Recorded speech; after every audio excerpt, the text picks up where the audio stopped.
Bom dia, irmãs, que a graça e a paz do Senhor seja com todas, os irmãos também presentes. Vamos abrir nossas Bíblias, vamos continuar com os nossos estudos no livro de Esther. Então eu vou pedir para vocês abrirem suas Bíblias hoje no capítulo 6, Esther capítulo 6.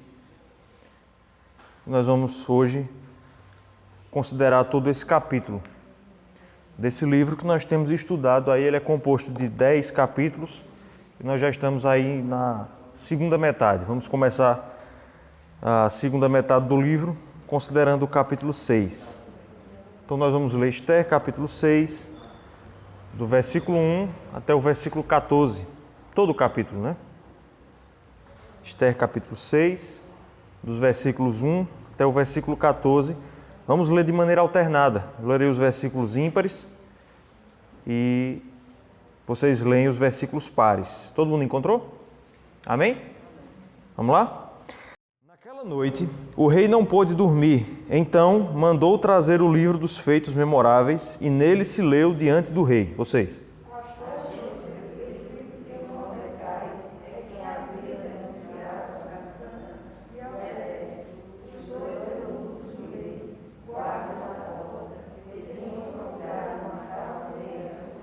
Então disse o rei: que honras e distinções se deram a Mordecai por isso?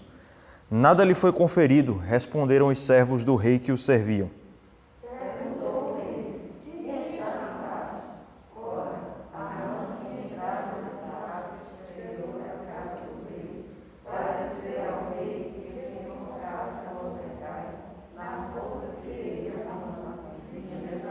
Os servos do rei lhe disseram: Amã está no pátio. Disse o rei que entrasse.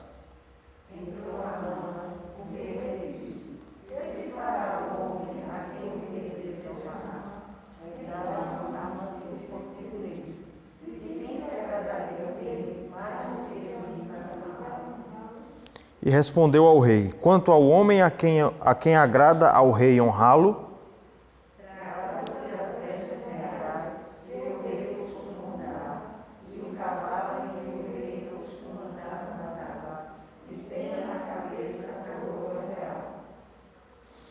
entreguem-se as vestes e o cavalo às mãos dos mais nobres príncipes do rei e vistam delas aquele a quem o rei deseja honrar. Levem-no a cavalo pela praça da cidade e diante dele apregoem: assim se faz ao homem a quem o rei deseja honrar.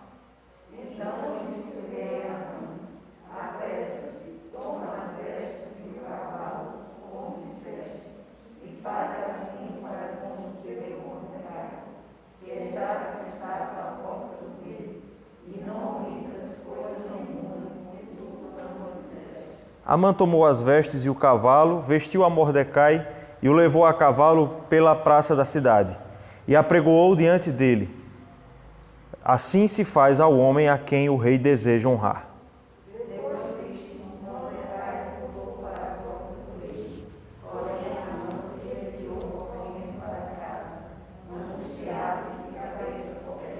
Contou Amã a Zeres, sua mulher, e a todos os seus amigos tudo quanto lhe tinha sucedido. Então, os seus sábios e Zeres, sua mulher, lhe disseram: se Mordecai, perante o qual já começaste a cair, é da descendência dos judeus, não prevalecerás contra ele, antes certamente cairás diante dele.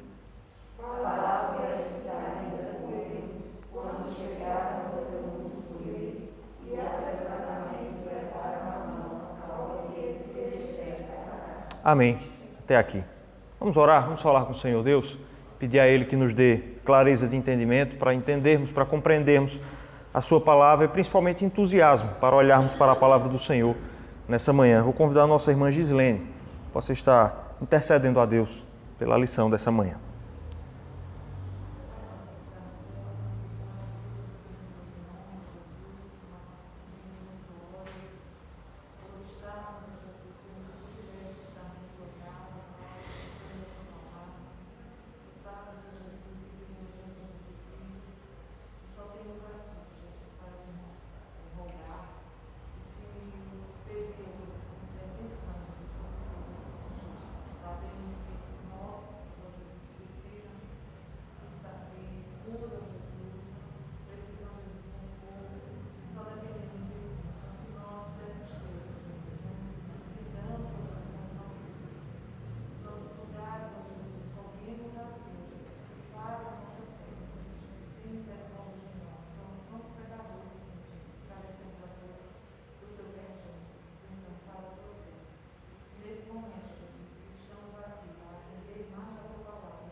Amém.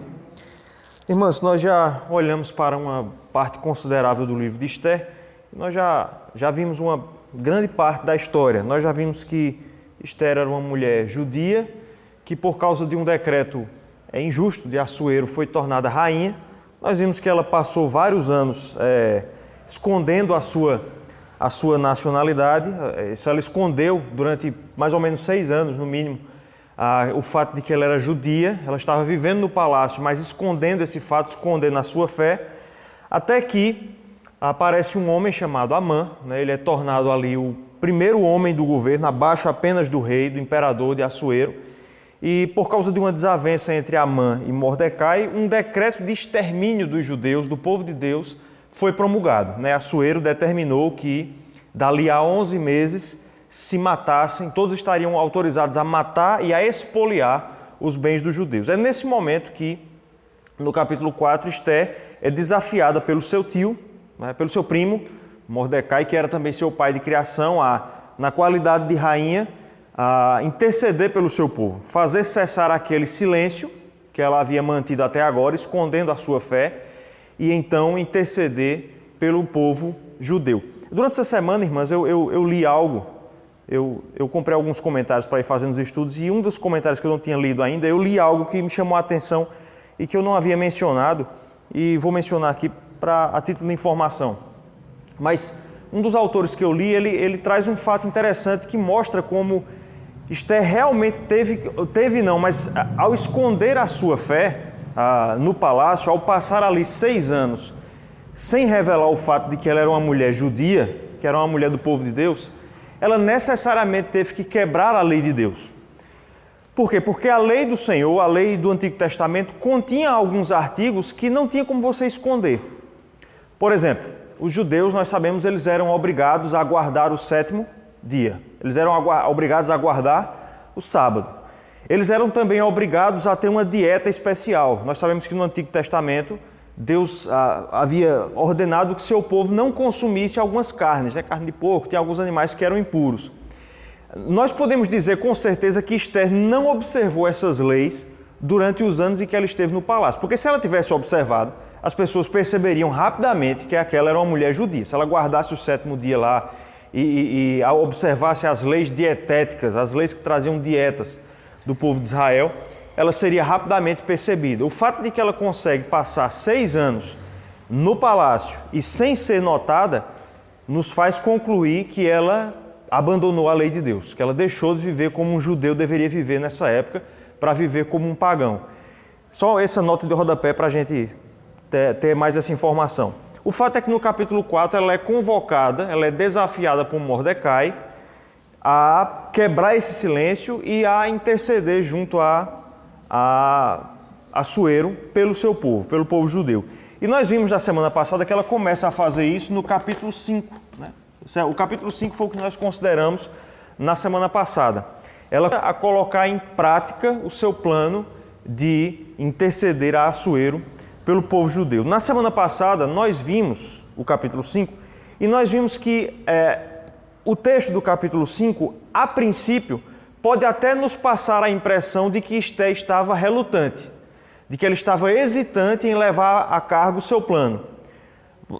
Quem estava aqui semana passada ou quem já leu o texto e lembra, vai saber que Esther entra na presença de Assuero, o que ela não podia fazer. Lembram disso, né? Que tinha uma lei que dizia que você só podia entrar na presença do rei se você fosse convocado por ele. E a pena para quem quebrasse essa lei era o quê?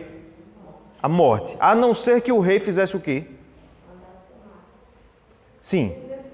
Estendesse o cetro. O cetro. A lei era que você só podia entrar se você fosse chamado. Mas se você quebrasse, a única esperança é se o rei estender o cetro. Esther começa fazendo isso. Ela entra na presença de Assuero, quebra a lei, corre o risco de morrer, mas aí, para seu alívio, Assuero estende o cetro. E mais do que isso, Assuero diz algo surpreendente. Esther, o que é que você quer? O que é que você quer pedir? Ainda que seja metade do reino, eu vou te dar. E aí nós vamos ver, ou melhor, nós já vimos, que Esther não faz o seu pedido. Ela não pede, eu quero pedir que o Senhor revogue o decreto de extermínio dos judeus. Ela não faz isso, ela convoca um banquete. Ela chama Assuero e Amã para um banquete naquela noite. Quando chega na hora do banquete, Assuero faz a mesma proposta. Peça o que você quiser, porque ainda que seja metade do reino, eu vou dar. O que é que Esther faz? Quem lembra? Convoca outro banquete. Então, uma leitura desatenta nos levaria a pensar que Esther está com medo, né? Que ela está sem coragem. Mas nós vimos na semana passada que o que para nós, para o leitor ocidental, e numa leitura mais rápida, parece ser hesitação, na verdade era estratégia, era sabedoria. Quem estava aqui vai lembrar disso, né? Ela está procurando a melhor ocasião, eu expliquei isso, para poder fazer o pedido em condições em que ele pudesse ser de fato atendido. Bom, nós ficamos então nesse ponto da história. Depois que Esther convoca mais um banquete, nós vamos encontrar aí no final do capítulo 5, Amã saindo do banquete, do primeiro banquete que foi convocado por Esther. Ele sai, o texto vai dizer que ele saiu alegre. Entretanto, sua alegria logo acabou porque ele encontrou o seu arqui-inimigo, né? Mordecai. E como de costume, Mordecai não se curvou diante de Amã.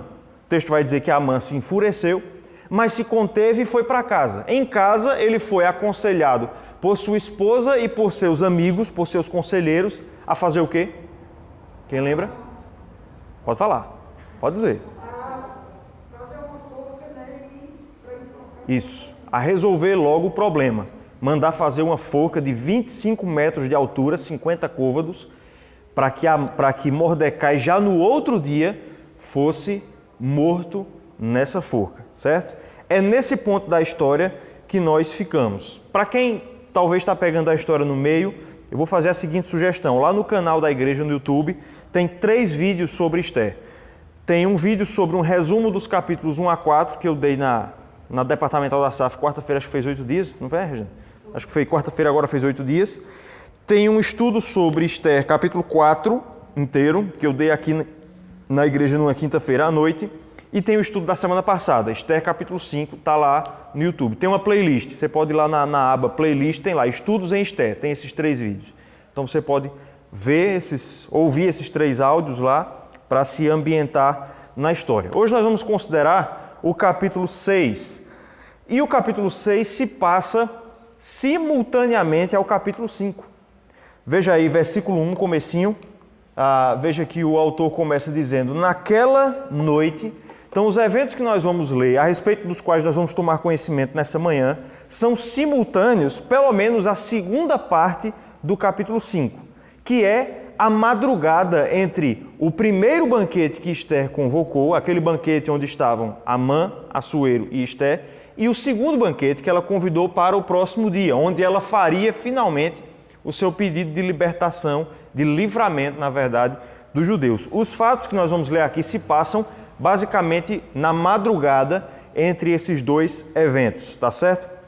Então eu titulei aí o nosso estudo de hoje de honra e vergonha, porque é isso que nós vamos ver no texto. Então o texto começa dizendo que naquela mesma noite, e aí eu vou dividir o texto em 3 partes. Então nós vamos, como de costume aqui, recontar a história, como eu tenho costumado fazer, eu reconto a história trazendo alguns detalhes a mais e depois nós tiramos algumas lições do que é que o texto nos ensina, tá certo?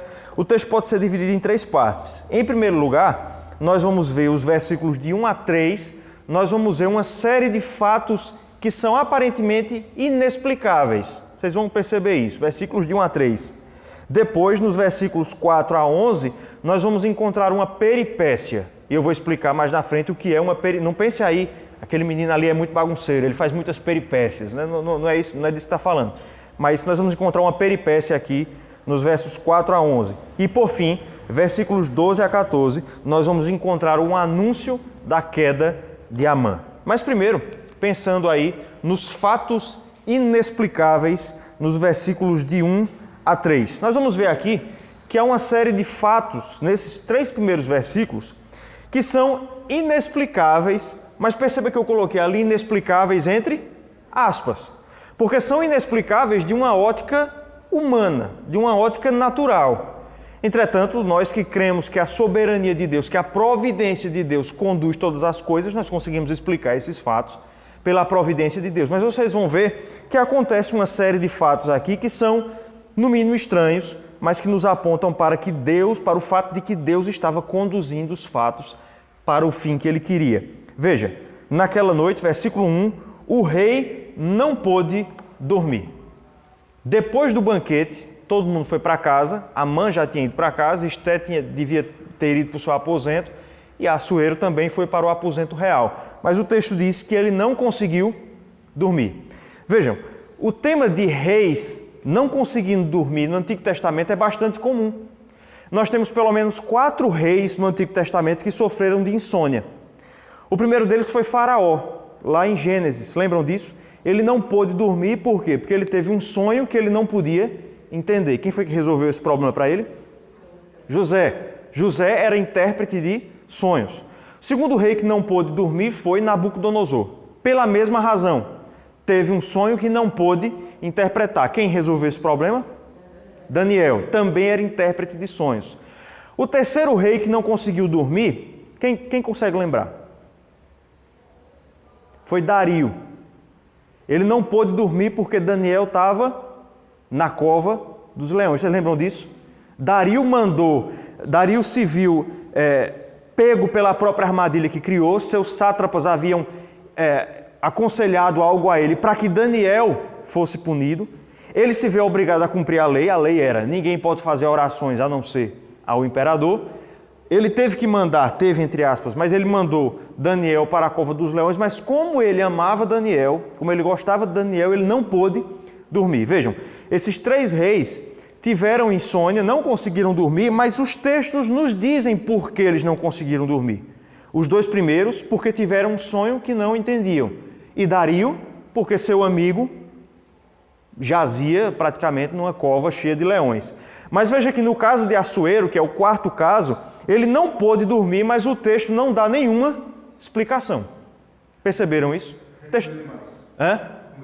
essa é uma possibilidade, que ele comeu demais. Mas é interessante isso, que o banquete que veio antes aponta para os 2 lados. Eu até cheguei a pensar nisso, André, quando eu estava preparando o estudo mesmo, que realmente uma intoxicação alimentar pode ser a explicação. Mas vejam, não havia só comida naquele banquete. Com certeza a gente consegue concluir, sem forçar o texto, que Assuero deve ter também bebido muito vinho. Insônia não é um efeito natural, né, do consumo de álcool. Geralmente o camarada depois tomba, né? A gente sabe que ele deve ter bebido vinho porque nós já encontramos Assuero bebendo vinho no livro 2 vezes, né? Uma no capítulo 1, outra no capítulo 3. Então, esse é um primeiro fato um tanto quanto inexplicável. Pelo menos o autor não nos diz por que Assuero, depois de uma festa, não havia nenhuma preocupação no seu coração aparentemente, ele não consegue dormir, certo? Então, em primeiro lugar, uma insônia real. O que é que Assuero, então, vai fazer? Ele está com insônia, com o que é que ele vai ocupar o seu tempo? Veja aí a continuidade do versículo 1. Então mandou trazer o livro, até aqui por enquanto. Então mandou trazer o livro. Assuero não está conseguindo dormir e ele manda que se traga um livro. Ele vai ler porque ele está com insônia. Vejam só, quando a gente lê esse texto, nós somos levados a entender que Assuero talvez fez isso por falta de opção, mas não é verdade. É bem verdade que nessa época não tinha televisão, Netflix, enfim. Assuero não tinha as muitas opções que a gente tem hoje caso tenha uma insônia, né? Tem uma série de coisas que você pode fazer. Mas Assuero também tinha muitas opções. Vejam, nós já sabemos que Assuero tinha muitas concubinas. Ele poderia ter convocado qualquer uma delas para lhe fazer companhia. Havia uma série de servos que ficavam ali à disposição de Assuero 24 horas por dia. Então Assuero poderia ter chamado seus sátrapas para conversar, seus sábios, intérpretes de sonhos que havia na Pérsia, artistas, músicos. Então vejam, é uma época antiga, mas nós estamos falando do homem mais poderoso do mundo. Ele tinha opções, mas ele manda trazer um livro. Que livro é esse? O texto vai dizer: o livro dos feitos memoráveis. Ele manda trazer o livro dos feitos memoráveis. Volte aí para o capítulo 2, versículo 23. Esse livro já foi mencionado aqui no nosso texto de Esté. Capítulo 2, versículo 23. Esse livro é chamado de quê? Vejam aí e me digam. livro das crônicas do rei, não é isso? O livro das crônicas. Agora ele é chamado, esse mesmo livro, é chamado de livro dos feitos memoráveis. Crônicas são feitos, são acontecimentos, certo? Então ele manda convocar, ele manda trazer um livro específico. Havia outros livros, esse não era o único livro que tinha no palácio, mas ele manda chamar exatamente esse. Que livro é esse? Esse era um livro onde eram escritos os principais fatos da vida dos reis persas. Eles mandavam registrar os principais fatos de suas vidas nesse livro. Nós vamos ver que um dos fatos que estava registrado sobre Assuero nesse livro era uma conspiração que houve anos atrás para tirar a sua vida e que quem o salvou? Mordecai o salvou. Vejam que Deus está movendo os fatos para chegar exatamente aí, para que Assuero lembrasse de Mordecai. Mas vejam, o fato é que de muitos livros que ele podia ter trazido à sua presença, ele traz exatamente esse que vai falar de Mordecai. Com que objetivo Assuero mandou trazer um livro e que se fosse lido o livro diante dele? Se você parar para perceber aí, você vai ver ainda no versículo 1 que não foi Assuero que leu o livro. Foram os servos de Assuero que leram o livro diante dele. Foram espécies de escribas, leitores que leram o livro para Assuero. Então, os comentaristas colocam duas opções. Primeiro, Assuero pode ter mandado trazer um livro e que se lesse diante dele para que ele pegasse no sono. Porque a gente sabe muito bem, e existem estudos sobre isso, de que a voz humana tem um efeito sonífero. Tanto é que quando a gente fica com sono e não consegue dormir, a gente costumeiramente liga uma televisão, né? Fica ouvindo alguma coisa ali, bota um programa, um podcast, alguma coisa e dali um tempo você dorme. Eu faço muito isso. Às vezes quando a mente está agitada, eu boto algum programa, uma entrevista e rapidamente eu estou dormindo. A voz humana tem esse efeito sonífero. E as crianças são as primeiras a perceber isso, né? O que é que elas pedem para a gente fazer, para elas dormirem? Contar uma história. Pode ser isso que Assuero está fazendo aqui. Uma outra opção, e que também não é absurda, que os autores colocam, é que o fato de Assuero mandar trazer exatamente esse livro pode ter sido mais uma expressão do ego de Assuero. Talvez ele, já que não conseguia dormir, mandou que se lesse diante dele os grandes fatos da sua vida, para inflar o seu ego. A gente já viu que Assuero é um homem disposto a fazer esse tipo de coisa, né? Um homem orgulhoso. Então, é uma das duas opções. O fato é que é exatamente esse livro que é trazido à presença de Assuero. O livro começa a ser lido e nós vemos que Assuero não pega no sono, mas ele fica acordado até o momento, tempo suficiente, para que o evento do capítulo 2 fosse lido diante de Assuero. Versículo 2. Achou-se escrito que Mordecai é quem havia denunciado a Bigtã e a Teres, os dois eunucos do rei, guardas da porta, que tinham procurado matar Assuero. Assuero ouve essa história que havia se passado anos atrás, de que dois servos seus, Bigtã e Teres, haviam tramado contra a sua vida, mas que um servo seu, fiel, havia descoberto essa trama, e lá no capítulo 2 nós sabemos que ele contou a Ester, e Ester contou a Assuero em nome de Mordecai. Então ele se lembra de Mordecai e uma curiosidade vem à mente de Assuero. Versículo 3. Assuero pergunta o que é que foi dado, que recompensa Mordecai recebeu por causa desse ato benfazejo, né? Por causa dessa salvação que ele trouxe a Assuero. O que é que foi dado a Assuero? Qual é a resposta dos servos? Nada lhe foi conferido. Bom, essa frase, nada lhe foi conferido, não é literal. Algo foi conferido a Mordecai. E o capítulo 2 nos informou. O seu nome foi escrito no livro dos reis da Pérsia. Ele recebeu uma certa recompensa. Quem estava aqui quando eu dei o terceiro estudo, talvez vai lembrar que talvez Mordecai tenha recebido também um cargo superior. Ele pode ter se tornado juiz depois desse evento. O que na verdade os servos estão dizendo é que ele não recebeu nenhuma recompensa relevante. É isso que eles estão dizendo. Ele não recebeu nada de valor de fato. Somente o seu nome foi escrito no livro dos feitos memoráveis do rei. Só isso. Ele não recebeu nada de valor. E aí, o texto vai dizer que Assuero fica incomodado com isso. A gente vai ver isso nos próximos versículos. Por quê? Porque os reis persas, irmãs, eles eram conhecidos por serem reis, eles eram conhecidos pela sua disposição em presentear o povo e presentear seus servos. Os reis persas eram conhecidos pela sua benevolência. E se você voltar para o capítulo 1, você vai ver que Assuero fazia questão de deixar isso muito claro. Lembram que lá no capítulo 1, Assuero manda dar um banquete de 180 dias para toda a nobreza. Ele dá um banquete de 7 dias para uma cidade inteira, dá um banquete para as mulheres. Ele havia dado um decreto dizendo que todo mundo podia beber o quanto quisesse. Lembram disso, do capítulo 1? Os reis persas eram assim, eles gostavam de ser conhecidos pela sua benevolência. Quando Assuero descobre que um servo seu salvou a sua vida e em troca ganhou apenas uma menção em um livro, ele fica incomodado. Vejam, Assuero não é um homem bonzinho, não é que ele se importa com Mordecai, é que ele não quer trazer uma má fama para ele mesmo. Assuero, na verdade, é um homem orgulhoso. Ele não quer ser conhecido como um rei muquirana, certo? Um rei mão fechada. Ele quer ser conhecido como um rei benevolente, como o pai dos pobres, certo? Então ele fica incomodado com essa situação. Vejam, nesses fatos todos, o que é que nós percebemos? É que aconteceram uma série de eventos que não era para acontecer, não é?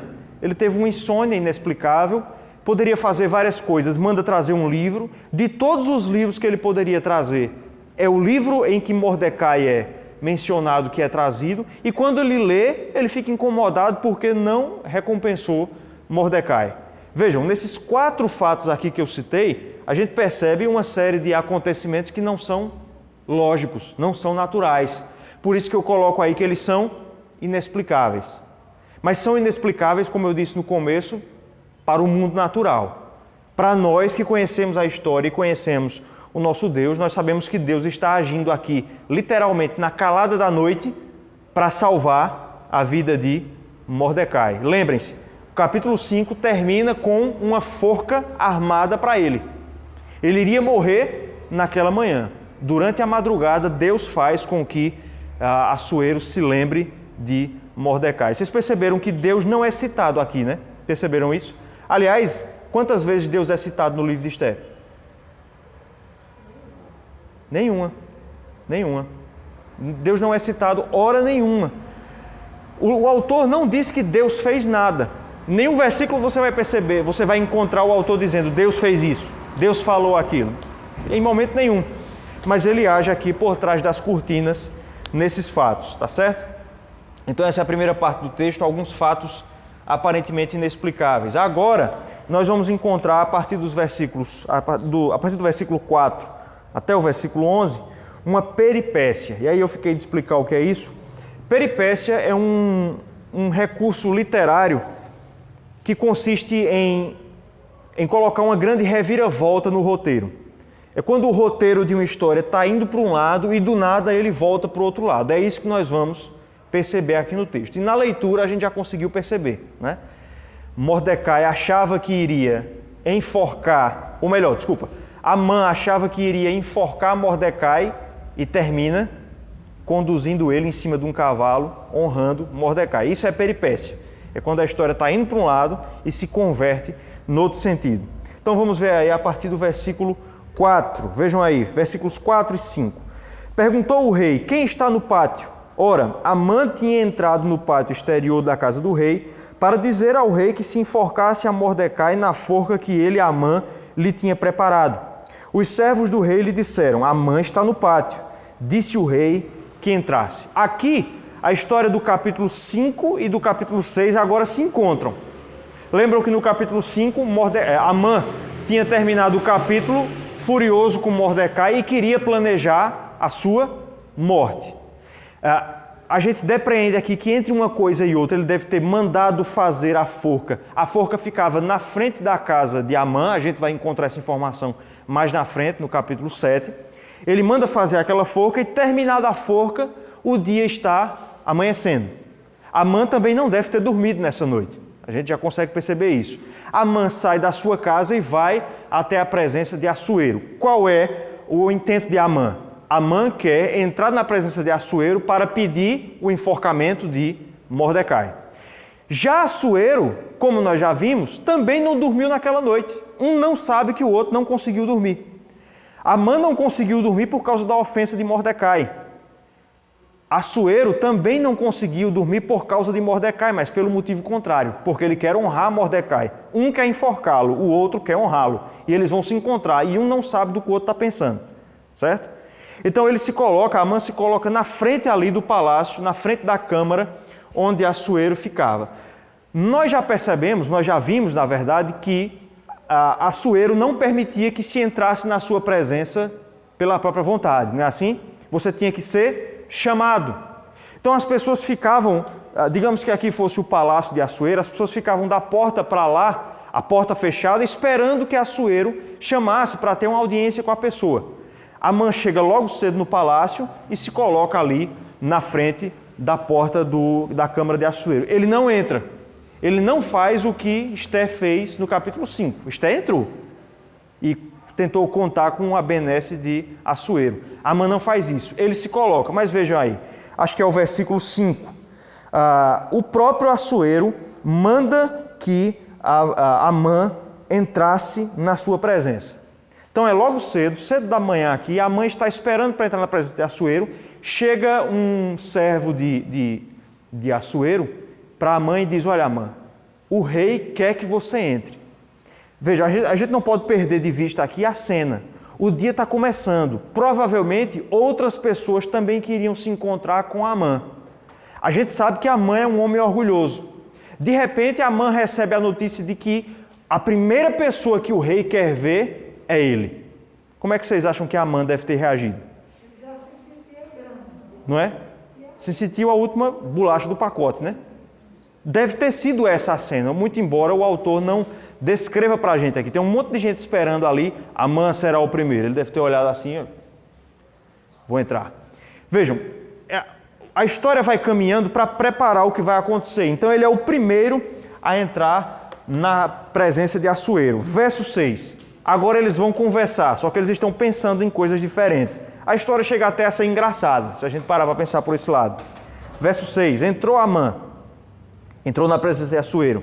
O rei lhe disse: Amã, estou parafraseando, que se fará ao homem a quem o rei deseja honrar?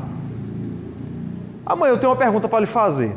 O que é que o rei deve fazer se ele quiser honrar o homem? Veja, Amã tinha acabado de entrar na presença de Assuero, o primeiro. Assuero não quer ver ninguém antes de ver Amã. E aí, de repente, Assuero pergunta: o que é que o rei deve fazer para um homem que ele considere bastante? De quem foi que Amã pensou que ele estava falando? O próprio texto vai dizer, né, complemento do verso 6. Amã disse consigo mesmo: de quem se agradaria o rei mais do que de mim para honrá-lo? Né? Pois os outrora o rei já tinha condecorado ele assim com anel, com toda a autoridade abaixo dele. Não tinha feito a gente ver cuidando do que tem, quem é. Isso. Tanto é que a esposa e os amigos são levados ao nosso conselho pelo que ele expõe, né? Exatamente. Esse é um detalhe importante. Ele já chegou com o coração inflado. Lembre-se, como a Regiane bem lembrou, no capítulo 5 nós encontramos aí Amã reunindo sua esposa e seus amigos só para proclamar seu poder e sua riqueza. Era o primeiro ministro do império. Então, quando ele ouve essa pergunta, ele conclui consigo mesmo: o rei só pode estar falando de mim. É claro que sou eu, o homem a quem o rei quer honrar. E tem um detalhe interessante e até mesmo engraçado no versículo 7. Percebam a maneira como Amã vai começar a responder a pergunta. Ele repete o que Assuero disse. Veja aí, verso 7. Respondeu ao rei: quanto ao homem a quem agrada ao rei honrá-lo. Perceberam aí que parece que Amã está degustando as palavras? O homem a quem o rei deseja honrar, que sou eu, ele deve estar dizendo por dentro, né? Percebam como ele já esqueceu que ele quer enforcar Mordecai. Tudo por causa da sua idolatria a si mesmo. Ele já esqueceu do que ele estava fazendo ali. Aí ele vai dizer o que é que se deve fazer em relação ao homem a quem o rei quer honrar. O que é que ele diz? Versículos 8 e 9.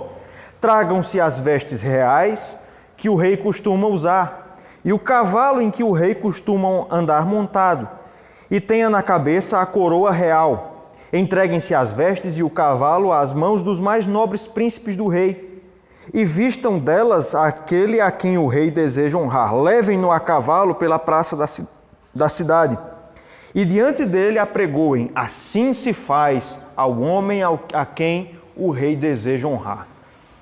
Veja, tem alguns detalhes bem interessantes aqui nesses 3 versículos. Eu disse agora há pouco que quando Mordecai salvou a vida de Assuero, ele não recebeu nada relevante. Ele recebeu apenas uma menção em um livro. O que era que os imperadores costumavam presentear para os servos que lhe davam grandes presentes, para os grandes feitos? Em geral, 2 coisas: bens, terras ou altos cargos no governo. Em geral, era isso que acontecia. É só a gente lembrar do caso, por exemplo, de Daniel, né? Daniel revelou-se ali um homem muito destacado. O que é que ele recebe? Ele se torna um sátrapa. Lembram disso? Ele se torna um dos conselheiros de Dario. Então era isso que os reis persas costumavam dar a seus servos. Só que Amã já tinha essas coisas. Como a nossa irmã Regiane bem ressaltou. Ele não precisava de mais bens, ele era rico. A gente já percebeu isso no capítulo 3. Ele prometeu pagar 10 mil talentos a Assuero. Ele não precisava de dinheiro. Poder, só se ele virasse o rei, porque ele já era o maior, abaixo apenas do rei. Então percebam que ele não pede nada disso, porque ele já tinha. Ele quer pedir então como honrar a si mesmo algo que ele ainda não tem. O que é que ele não tem? O que é que vocês acham? E que ele pede aí? Qual é a única pessoa que está acima dele? O rei. A única coisa que ele não tem é a honra que cabe ao rei. Perfeito.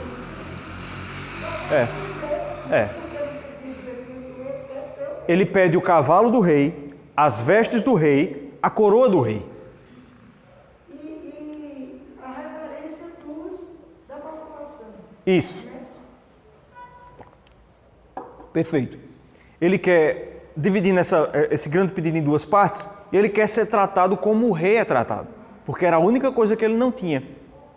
Ele quer sair com os adereços do rei. Perceba que até o cavalo, por ser o cavalo do rei, tinha que ser adornado também. Vejam só, quem é que isso nos lembra? Vejam, alguém que tinha tudo, mas que cobiçou o mais alto posto, o posto do rei. Satanás. Não foi o diabo que fez isso? Perceberam a ligação? Tinha tudo. Era um arcanjo. Estava no topo de cima da hierarquia angelical, mas aspirou quem estava acima dele. Amã faz basicamente a mesma coisa. E ele pede que ele seja levado para ser apresentado ao povo, para ser honrado pelo povo. Lembram que eu expliquei que quem se curvava diante de Amã não era todo o povo, eram os servos do rei. Lembra que eu expliquei isso lá no capítulo 3? Muita gente acha que essa questão de se curvar diante de Amã era todo o povo, mas não era. O texto é claro no capítulo 3 quando diz que eram os servos de Assuero. Os funcionários públicos tinham que se curvar diante de Amã, não o povo. Então vejam que ele já tinha a devoção do funcionalismo público, mas ele não tinha ainda a devoção do povo do lado de fora do palácio. É exatamente isso que ele está então agora buscando. Ele quer andar pela cidade de Suzã e que alguém diga: olha, é assim que se faz aquele a quem o rei quer honrar. Então, entenderam aí por que é que ele pede essas coisas? Ele está pedindo o que ele ainda não tem. Pode falar, Simone.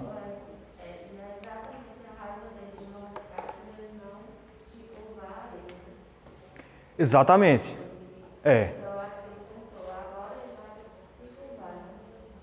Perfeito. A ira de Amã foi exatamente porque Mordecai era o único da corte de Assuero que não se curvava. Então ele faz todos esses pedidos. E aí agora nós vamos ver versículos 10 e 11 que o roteiro dá uma mudança, encontra uma mudança drástica. Nós vamos ver uma ironia que é extremamente humilhante aqui. Versos 10 e 11 do capítulo 6. Então disse o rei a Amã: apressa-te, toma as vestes e o cavalo, como disseste, e faze assim. Amã pensou que ele dizer para contigo mesmo, mas é na verdade para com quem? O judeu Mordecai, que está sentado à porta do rei e não omitas coisa nenhuma de tudo quanto disseste. Tenta imaginar a reação dele aí nessa hora agora. Caiu para trás, não foi? Caiu para trás, né? Você vai fazer exatamente isso. Excelente ideia, Amã. Vai ser feito em relação a Mordecai. O judeu, seu inimigo, aquele que não se curva diante de você e aquele a quem Assuero não sabia, né? Mas a quem Amã queria enforcar. É claro que depois disso, Amã não tinha nenhuma condição de pedir para enforcar o homem, né? Então ele desiste do seu plano e ele agora, sob pena de morrer, ele tem que obedecer às ordens de Assuero. Verso 11. Amã tomou as vestes e o cavalo, vestiu a Mordecai e o levou a cavalo pela praça da cidade e apregoou diante dele. Assim se faz ao homem a quem o rei deseja honrar. Então ele foi obrigado a passar aquele dia andando pela cidade e gritando. A cena é essa aqui, ó. Eu até peguei eu gosto muito de pegar essas pinturas para colocar no estudo. A cena é essa aqui, ó. A cena é essa aí. O homem ali embaixo, segurando aqui no cavalo, é Amã. E Assuero está ali em cima. A cena é essa. Vejam que a Mordecai está acima, né?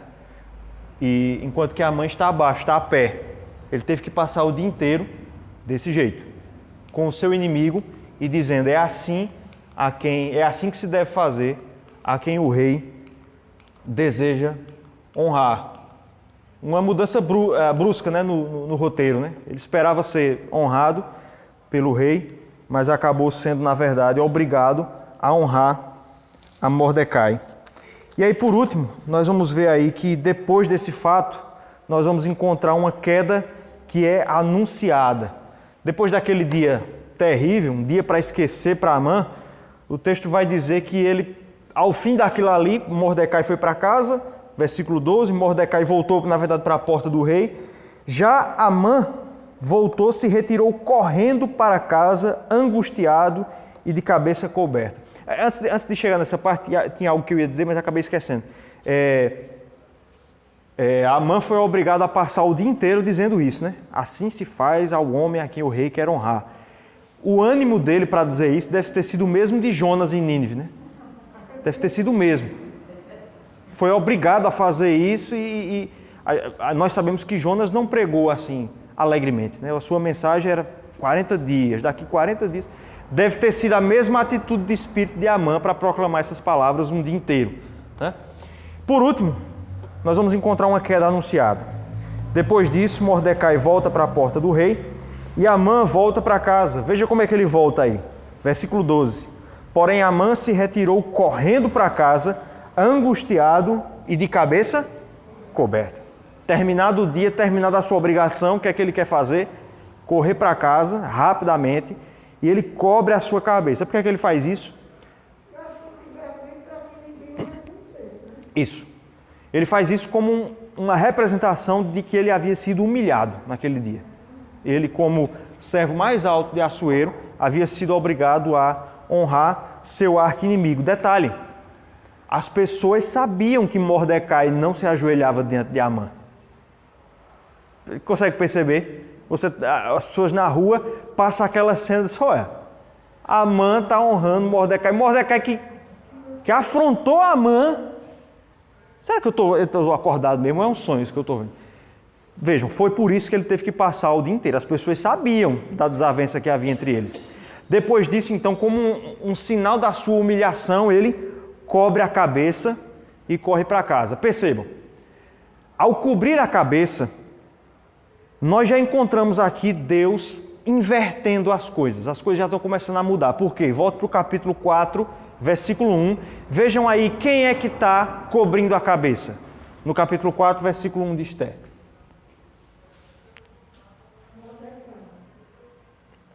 Não é isso? Quando soube Mordecai tudo quanto se havia passado, rasgou as suas vestes e se cobriu de pano de saco e de cinza. Pouco tempo atrás, é Mordecai quem está se cobrindo de pano de saco e cinza. Perceberam como a coisa já está começando a mudar? A história já está virando. Agora Mordecai foi honrado e quem está se cobrindo de vergonha agora é Amã. Deus já está começando a inverter as coisas. O texto prossegue. Amã chega em casa e aí ele de novo vai se encontrar com seus amigos e com a sua esposa, Zeres, já foi mencionada aí, Zeres e seus amigos. E aí ele conta tudo quanto havia sucedido a ele. A gente consegue dizer, sem medo de errar, que o que a mãe esperava no final de um dia terrível como aquele era algum tipo de palavra de consolo, né? É isso que ele recebe? Não. O dia piora, né? O dia piora. Vejam aí o que a sua própria esposa vai dizer. Então os seus sábios e Zeres, sua mulher, versículo 13, lhe disseram: se Mordecai, perante o qual já começaste a cair, é da descendência dos judeus, não prevalecerás contra ele, antes certamente cairás diante dele. Ele esperava ouvir alguma coisa ali, não, vai dar tudo certo, você ainda vai conseguir enforcar. O que a sua própria esposa e seus amigos dizem: olha, Mordecai, olha, Amã, é o seguinte, o que aconteceu hoje é um presságio, viu? Se esse homem é da descendência dos judeus, você não vai conseguir vencer sobre ele, não, você vai cair diante dele. Perceba, ainda no versículo 13, que os amigos de Amã e sua esposa dizem: se esse homem, se Mordecai, é da descendência dos judeus. Perceba que o que eles dizem é que o fato de ele ser membro do povo judeu, descendente dos judeus, é um indicativo de que você não vai conseguir exterminar esse povo. Não era isso que Amã queria fazer? Ele queria exterminar os judeus. Depois daquele fato, quando naquele dia Amã tenta matar o primeiro dos judeus, começar a matança por Mordecai e já não consegue, o que é que Zeres e seus amigos concluem? Olha, Amã, esse povo judeu é indestrutível. E percebam que Zeres e os amigos de Amã estavam falando de algo que eles já conheciam. O povo judeu, a essa altura, já tinha sido perseguido várias vezes. Já tinha passado pelo risco de ser exterminado várias vezes. No Egito, quando o povo da Babilônia invadiu a Jerusalém, no deserto, quando seus amigos os atacavam, pelos filisteus, quando Davi era rei. Vejam, se você olhar a história do Antigo Testamento, você vai ver o povo de Deus sendo acossado pelos seus inimigos até esse momento, sempre. Mas nunca eles foram extintos da face da terra. Deus sempre arquitetou os fatos e sempre condicionou os eventos para que seu povo fosse preservado na terra, para que ele não desaparecesse. É exatamente isso que eles reconhecem aí. Amã, esse povo é indestrutível.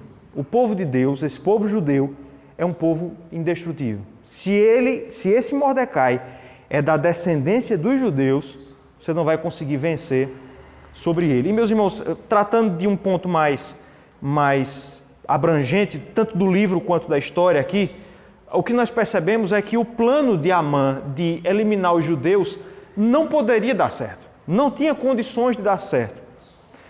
Por quê? Porque do povo judeu é que deveria vir o Messias. O Messias precisava ser da descendência de Judá, precisava ser filho de Davi, precisava ser filho de Abraão. Por isso Deus não permitiria que o povo judeu nessa época fosse exterminado. E é isso que ela percebe aqui, é isso que ela diz. A segunda coisa que os amigos de Amã e sua própria esposa dizem está no finalzinho do versículo 13. Não prevalecerás contra ele, antes certamente cairás diante dele. Eles prenunciam então aqui a derrota, o que aconteceria com Amã, e a gente vai encontrar no próximo capítulo, quando Amã será enforcado. Ao dizer isso, eles estão aqui o cumprimento de uma profecia. Vamos abrir nossas Bíblias aí no livro de Números, capítulo 24. Vamos abrir todos. Números, capítulo 24, versículo 20. Só lembrando aqui, antes da gente ler esse versículo, vamos ver se vocês estão com a memória boa. Amã, ele é chamado de Amã, no texto, quem lembra? O Agagita. Agagita vem de quê? De um rei Agag. Agag era rei de que povo? Dos Amalequitas. Só para a gente lembrar isso. Amã eram descendentes dos amalequitas. Os amalequitas eram rivais, eram inimigos históricos do povo de Deus. Vejam o que foi dito sobre os amalequitas em Números capítulo 24, versículo 20. Vamos ler todos juntos? Vamos lá? Viu Balaão a Amaleque, proferiu a sua palavra e disse: Amaleque é o primeiro das nações, porém o seu fim será destruição. Isso aqui é aquele evento em que Balaque, que era rei dos amalequitas, ele convida esse falso profeta Balaão para trazer algumas maldições, para amaldiçoar o povo de Israel. Ele não consegue, todas as vezes em que ele tenta amaldiçoar Israel, ele acaba abençoando o povo. E uma das maldições que ele vai trazer agora sobre Amaleque é exatamente essa. Porém, o seu fim será destruição. O fim dos amalequitas seria destruição. Onde é que isso vai se cumprir? Em Amã. Na destruição de Amã, no enforcamento de Amã. E ele já é então aqui avisado de tudo isso. Certamente cairás. E aí o versículo 14 nos diz que depois de ouvir essas palavras, chegaram os servos de Assuero e chamam Amã para um compromisso que ele tinha para aquela noite e devia ter esquecido já depois de um dia daquele. Havia um banquete para ele ir, o banquete de Ester. E é nesse banquete que ele vai ser morto. Então vejam como a história caminhou para uma reversão incrível. E aí, na continuidade da história, nós vamos ver na próxima semana. Vejam o que esse autor ele fala. Samuel Rutherford foi um pastor presbiteriano americano. Ele diz assim: faz parte da sabedoria do nosso Senhor fazer com que a sua igreja esteja sempre por um fio. Ainda assim, o fio não se parte, pois está preso àquele que é a estaca da casa de Davi. A ideia de estaca da casa de Davi é de Isaías capítulo 22, quando o Messias é chamado de estaca da casa de Davi. Por que uma estaca? Porque está firme, está fincado. A igreja muitas vezes parece estar por um fio. E pense aqui nos judeus como a igreja do Antigo Testamento. Às vezes parece que a igreja está por um fio. Vai acabar, não vai ter igreja mais. E parece que está sempre assim. Mesmo assim, Samuel Rutherford diz que o fio nunca se parte. É o que acontece aqui. Capítulo 5 termina com Mordecai por um fio. Há algumas horas de ser enforcado. Um dia depois, é Amã quem está a um fio de ser enforcado. Deus conduz a história, minhas irmãs, dessa maneira. Parece que propositalmente ele deixa a sua igreja por um fio. Mas é para que nós entendamos que a igreja sobrevive não por ela mesma, mas por causa da estaca de Davi, a quem a igreja está ligada. Tá certo? A quem a igreja do Senhor está ligada. Esses dias, faz algum tempo, a gente está com uma folga de horário hoje, pelo menos. Foi até que horas, André, tu lembra? Foi? Ah, então tem muito tempo. Esses dias eu estava ouvindo um podcast, uma entrevista de alguns pastores, uma conversa, e um dos pastores que eu estava ouvindo, ele estava dizendo que a igreja dele acabou com a pandemia. A pandemia acabou com a igreja dele. Tinha 78 membros, ficaram 12. Ele vai ter que... Não tem como você ter uma igreja com 12 membros. Ele vai ter que replantar a própria igreja. Então, por que Deus permite que essas coisas aconteçam? Né? A gente... Não sei se vocês sabem, mas o governador já anunciou outro decreto para amanhã. Deve prever fechamento. Então, por que fica por um fio? Por que Deus decreta que as coisas sejam assim? Que a sua igreja sofra tanto no mundo e às vezes pareça estar por um fio. É para que nós entendamos que a sua firmeza vem de a quem ela está ligada e não a ela mesma. É para quebrar com a nossa autoconfiança em nós mesmos. Quais são as lições então que a gente tira de Ester capítulo 6? Irmãs, vocês conseguiram entender o que essa passagem mostra? Ficou alguma dúvida? Se tiver alguma coisa a falar, a perguntar, podem ficar à vontade, certo? Quais são as lições que esse capítulo nos traz? 4. A primeira, apesar de o Senhor requisitar os nossos esforços na luta contra o mundo, a vitória é dada pela agência sua de Deus, do Senhor, né?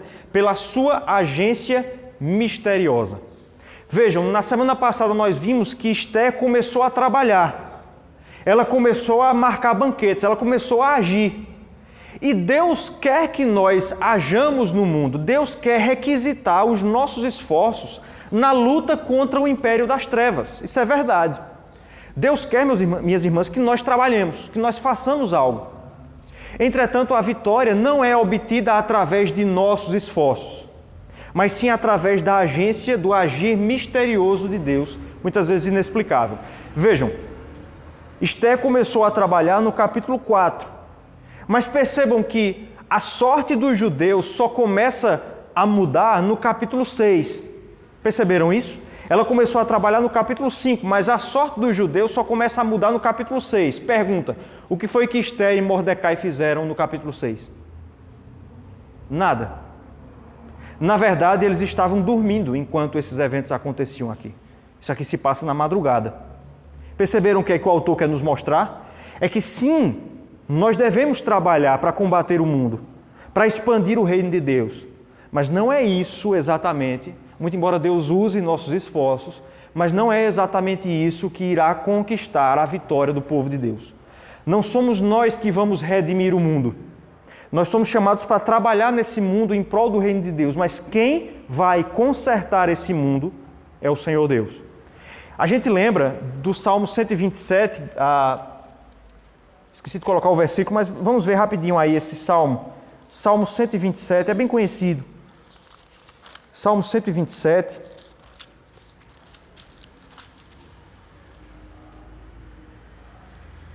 Versículo 2. Inútil vos será levantar de madrugada, repousar tarde, comer o pão que penosamente granjeastes. Aos seus amados ele o dá enquanto fazem o quê? Enquanto dormem. O que é que Esther e a mãe estavam fazendo no capítulo 6? Estavam dormindo. Mordecai estava dormindo. Amã não, né? Mordecai e Esther. Mordecai estava dormindo. Mas o Senhor estava trabalhando enquanto ele dormia para que ele não morresse no dia seguinte. Então vejam, Deus requisita nossos esforços, nosso trabalho, mas quem faz é o Senhor, através do seu agir, muitas vezes misterioso. Segunda lição que o texto nos traz é a seguinte: em seu sábio propósito, Deus se utiliza até mesmo dos ímpios em benefício do seu povo, do povo de Deus. Quer seja concedendo certa dose de graça comum ou humilhando os ímpios publicamente. Perceberam que Esther e Mordecai não agiram no capítulo 6.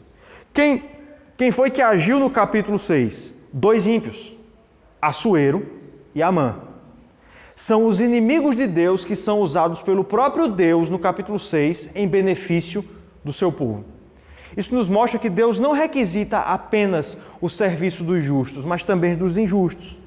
Muito embora os ímpios façam a vontade de Deus contra a sua vontade, eles fazem por rebelião. Nós, os justos, fazemos de boa vontade, e os ímpios não.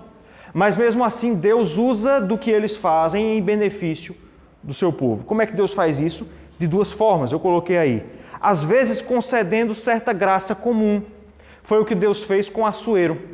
Levou Assuero a perceber que ele precisava honrar Mordecai de algum jeito. E em outros momentos, Deus vai usar os ímpios humilhando-os. Foi o que Deus fez com Amã. Humilhou Amã publicamente para preservar a vida de Mordecai. É por isso, minhas irmãs, que nós não precisamos temer os homens maus. É por isso que a gente não precisa ter medo dos homens ímpios, dos homens de poder. A gente não precisa ter medo dos poderosos da nossa época, do nosso tempo, porque nós temos a certeza de que, como Mordecai e Amã eram instrumentos nas mãos de Deus para seus propósitos, assim aqueles que nos nossos dias acham que têm o controle das coisas, na verdade estão agindo para cumprir com os propósitos que o Senhor já pré-determinou. Por isso nós não precisamos temer o homem, que até mesmo o homem mau faz a vontade de Deus nesse sentido. Deus pode também fazer eles serem humilhados para eles reconhecerem a sua soberania, né? Isso, perfeitamente. Não foi o caso de Amã, mas em muitos casos é o que acontece. Foi o caso de Nabucodonosor, né? Se vangloriou da beleza da Babilônia, Deus o humilhou porque ele não rendeu glórias a Deus, né? E depois também de Herodes, né, no capítulo lá em Atos, né, que foi comido de vermes, que não rendeu glórias a Deus. Terceiro lugar, a exaltação de Mordecai aponta para a glória futura que será concedida aos servos de Deus. Queria que vocês vissem essa imagem, ou mentalizassem a imagem de Mordecai, e pensem que é exatamente isso que Deus reserva para Deus no último dia. Quando Cristo voltar, nós passaremos por uma experiência muito parecida com a de Mordecai. Talvez não literalmente em cima de um cavalo, mas assim como o injusto Amã reconheceu, é assim que se faz ao homem a quem o rei quer honrar. Também no último dia, os ímpios reconhecerão. Eles olharão para os justos e dirão: é assim que se faz àqueles a quem Deus quer honrar. Então, a experiência que Mordecai passa é a experiência pela qual nós iremos passar. Muito embora agora nessa vida passando por humilhação, passando por dificuldades, mas o futuro é a glória. É andarmos pela Jerusalém Celestial, como Mordecai também andou pela cidade de Suzã naquele dia. E por último, última lição, nós concluímos que Cristo também foi anunciado na cidade, todavia em humilhação. Esse texto, minhas irmãs, de Ester 6, Mordecai em cima de um animal andando pela cidade, nos lembra um certo evento da vida de Jesus. Qual foi? A entrada triunfal em Jerusalém. Perceberam a semelhança?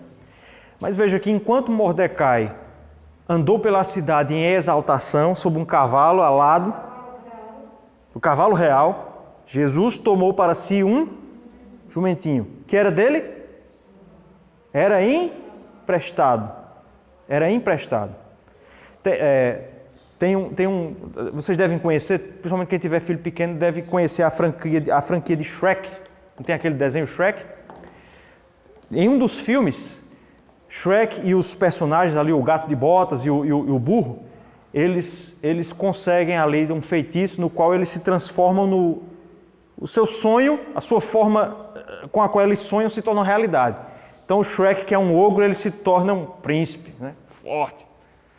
O gato, acho que eu não lembro o que o gato vira, mas o burro se torna um cavalo alado, né? Branco, grande. No final ele volta a ser um burro, aí fica triste de novo. A relação é mais ou menos essa, né? O Senhor Jesus Cristo não entrou em Jerusalém num cavalo alado, entrou em um jumento. E foi honrado não pelo primeiro-ministro do seu tempo, mas pelo povo comum de Jerusalém, povo que na mesma semana iria dizer crucificam. Curiosamente, isso iria acontecer.